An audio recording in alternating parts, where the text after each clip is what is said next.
Hello and welcome back to economist only.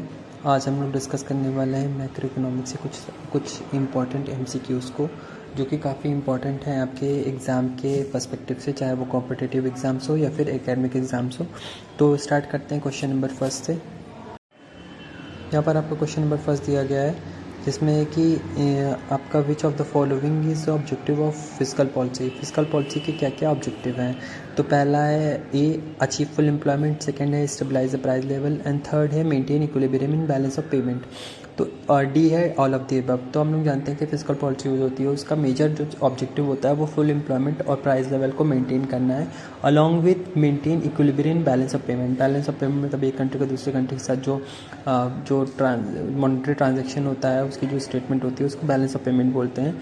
तो balance of payment को, price level को, employment को, इन तीनों को ही टारगेट करता है फिस्कल पॉलिसी। तो इसका सही ऑप्शन हो जाएगा option number D, all of the above.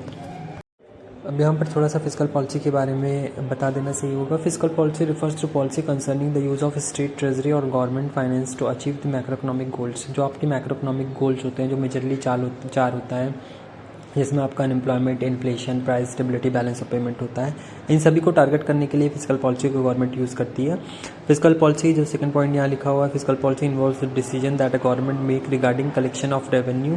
Fiscal policy ऐसी पॉलिसी होती है जो गवर्नमेंट यूज़ करती है कलेक्शन के लिए, गवर्नमेंट रेवेन्यू के कलेक्शन के लिए, जो उसकी आय होती है उसके लिए, थ्रू टैक्सेशन के थ्रू जो गवर्नमेंट की इनकम होती है उसको उस जो पॉलिसी को रेगुलेट किया जाता है वो फिस्कल पॉलिसी के लिए किया जाता है।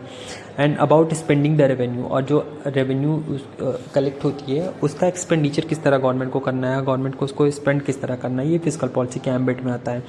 It is a sister strategy to monetary policy through which a central bank influence nations money supply.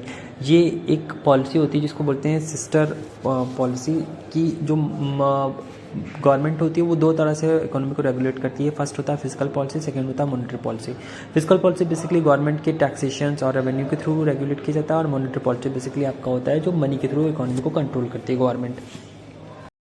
आपका नेक्स्ट क्वेश्चन है, economic is at equilibrium output when option number 1 y is equal to C plus I plus G plus N X यहाँ पर है net export, जो कि export minus import करके होता है, वो नेट एक्सपोर्ट कहलाता है। सेकेंड है y is equal to A D plus C plus G plus N x.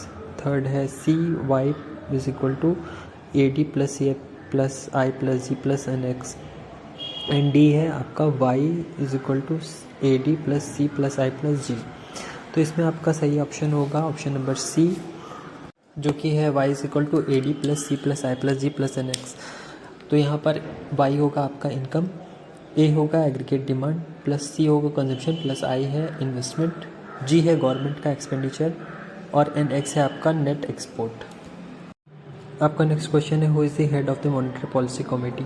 जैसे कि लास्ट क्वेश्चन में डिस्कस किया था कि जो गवर्नमेंट होता है वो बेसिकली दो तरीके की पॉलिसी से अपने आप को, अपनी इकोनॉमी को गवर्न करती है। जो फर्स्ट है फिजिकल पॉलिसी, सेकेंड है मॉनेटरी पॉलिसी। फिजिकल पॉलिसी में हम लोगों ने देखा कि जो मिनिस्ट्री ऑफ फाइनेंस होता है बेसिकली वहाँ से ही आपकी फिजिकल पॉलिसीज रेगुलेट होती है। सेकेंड है आपकी मॉनेटरी पॉलिसी। मॉनेटरी पॉलिसी आपकी आरबीआई के थ्रू रेगुलेट होती है। तो who is the head of monetary policy committee. Head कौन होता है मॉनेटरी पॉलिसी कमेटी का?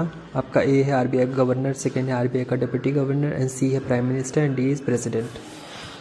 तो इसमें से आपका सही आंसर होगा आपका आंसर नंबर 1, आरबीआई का गवर्नर। तो जो आरबीआई का गवर्नर होता है वही मॉनेटरी पॉलिसी का हेड होता है। मॉनेटरी पॉलिसी कमेटी जो बनती है उसका हेड जो होता है वो रिजर्व बैंक ऑफ इंडिया के गवर्नर होता है। और इस टाइम में अगर बात करें तो हम लोग के रिजर्व बैंक ऑफ इंडिया के जो गवर्नर हैं वो है doctor Shaktikanta Das. Next question is, inflation is 6% and you receive a 1% raise in your nominal wage. By how much did you real wage change?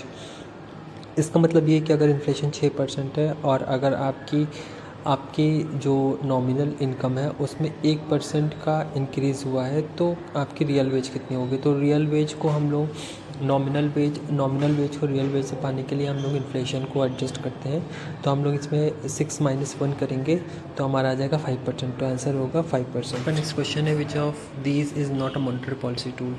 इसमें से कौन सा मॉनेटरी पॉलिसी का टूल नहीं है। तो हम लोग जानते हैं कि ओपन मार्केट ऑपरेशन जो होता है वो मॉनेटरी पॉलिसी का टूल होता है। रिजर्व रिक्वायरमेंट भी मॉनेटरी पॉलिसी का होता है। डिस्काउंट रेट भी मॉनेटरी पॉलिसी के टूल में आता है। लेकिन बैलेंस अकाउंट जैसी कोई भी चीज़ मॉनेटरी पॉलिसी के टूल में नहीं होती। तो इसका सही ऑप्शन होगा ऑप्शन नंबर बी, जो कि है बैलेंस्ड अकाउंट। नेक्स्ट क्वेश्चन है, an increase in aggregate demand given no change in aggregate supply will cause inflation. तो अगर हमारी एग्रीगेट डिमांड बढ़ जाती है और एग्रीगेट सप्लाई में कोई भी चेंजेस नहीं होता तो इसकी वजह से इन्फ्लेशन कैसा होगा। कांस्टेंट इन्फ्लेशन होगा, हायर इन्फ्लेशन होगा, लोअर इन्फ्लेशन होगा, या फिर नन ऑफ द अबव होगा। तो हम लोग जैसे जानते हैं कि अगर एग्रीगेट डिमांड बढ़ जाती है और एग्रीगेट सप्लाई नहीं बढ़ जाती तो हमें एक हायर इन्फ्लेशन। तो इसका सही ऑप्शन होगा option number B, higher inflation.